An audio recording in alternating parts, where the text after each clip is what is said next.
This video will cover Chapter 12. We'll be looking at statistics. This is the first video of this chapter.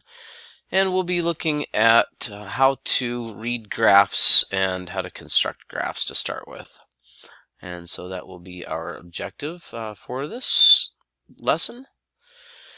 So first off, let's introduce or reintroduce you to bar graphs. Bar graphs are useful for especially comparing quantities of things.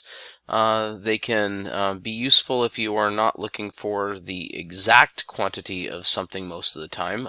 You would use a table or data. So if you're just looking at a graph, you can see in this case in 2015, the cost of health insurance for Switzerland was about $7,000. So come across here, about $7,000. You can't really tell if that's exactly on the line. So if that's 6,999, so we say it's just about. The top of the bar that's representing Greece is about halfway between 2,000 and 2,500. So we'd say that healthcare costs in Greece is about $2,250 in 2015. Now, these bar graphs can be useful when you're using to make calculations, of course still estimating. And so looking at the cost per healthcare for an individual in the United States, where the healthcare cost is about $9,500.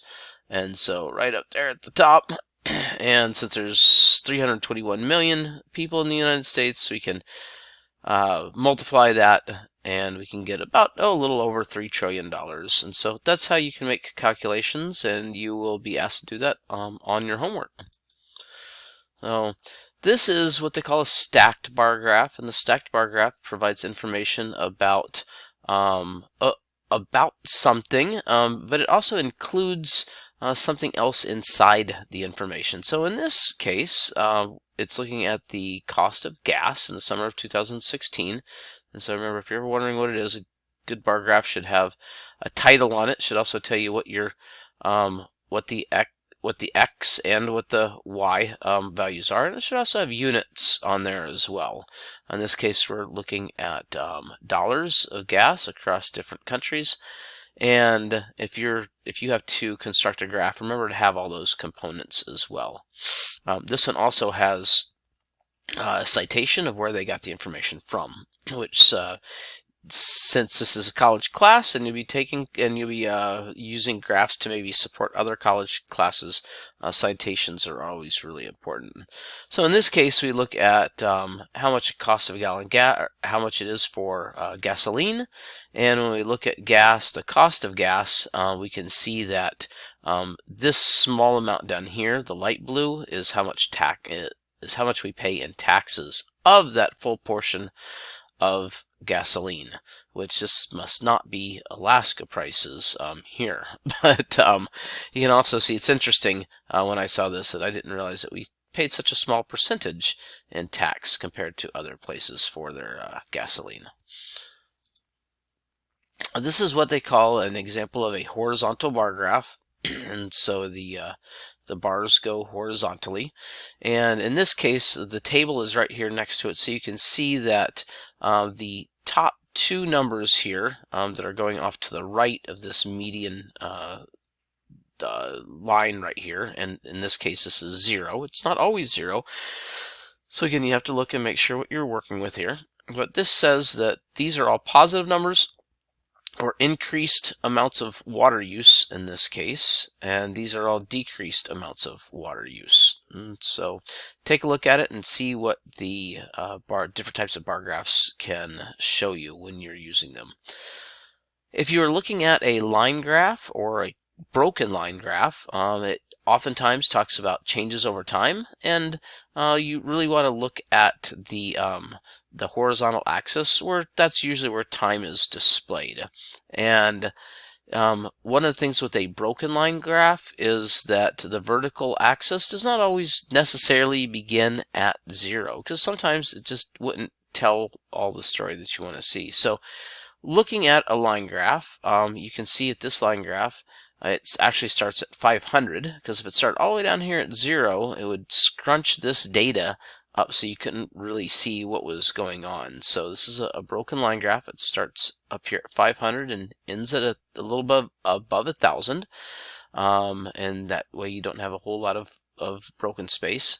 You can see that the highest total was 950 tires sold, and let's see, that was in August.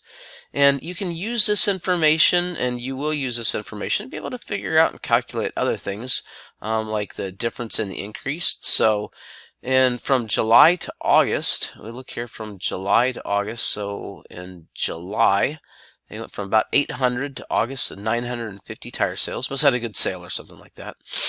In Alaska, I think you'd probably get that as a fall jump, and a spring jump, just as, out of curiosity, with the number of tires that are sold for ice tires and otherwise. But back to our problem. So if you look at the way you can figure out differences is just like what we did in I believe it was module 2 or maybe module 3. You can go back and look, and how to solve word problems and how to solve problems that have percent increases and percent decreases. In this case, we look at the difference of the tire sales, 950 sales in August to the 800 that were in July, and we divide by the number of tire sales that we are comparing it against, so in July, and we are going to then say that it is, we're looking for a percentage, so it's the number of tires over 100, and this is a ratio. So remember, with the ratio, you can, this is the only time when you can cross multiply and divide. Not the only time, but this is the proper time. And so what you end up with is 150 times 100 over 800, and there's an increase of 18.75, or about 19% from July to August.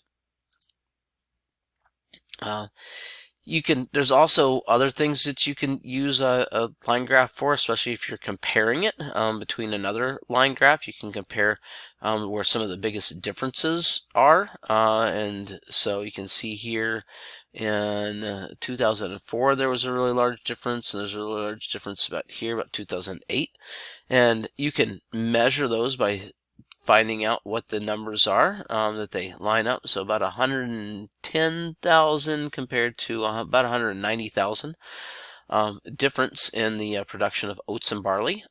And you can look at which would be the steepest decline. The easiest thing really to do is don't look at the longer run, but look at the sharpness of the run. So back here we've got a really sharp run, and you can compare it to this run too if you wanted to see the difference of the numbers here. But this run goes from about 210,000, or drops from about 300,000 to about 210,000. And so when we look at calculating the percent decrease, again, you can go back to module 2 to be able to see this.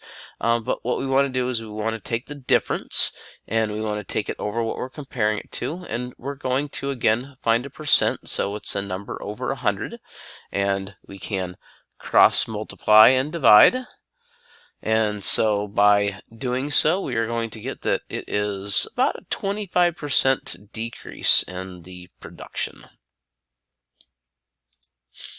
The next and last type of graph we'll look at is a circle graph. Circle graphs really look at something that is contained of 100%, made up of 100%. And so in this case, this is looking at the types of questions that are going to be on a welding exam. We use this all the time to be able to find grades, and using for grades in this class. And so it is, you got certain percentages of the tests that are broken out. You got 16% of the tests is going to be on quality control, 22% on cutting applications. And so when you're looking to try to solve a problem that uses a circle graph, again, they can be set up in different ways. In this case, they're saying there's 150 questions on the exam, and they want to know how many of the questions will deal with occupational skills. So occupational skills are going to be 24%. So let's go ahead and change this up, because we know that 24 out of 100 is our percentage, but we don't know the number of questions. So again, set it up as a ratio. So number of questions on here over the total number of questions and equals the percentage, and we're going to cross multiply and divide, and it says that after we do the math there are 36 questions relating to occupational skills. And that is the end of this introductory video to statistics.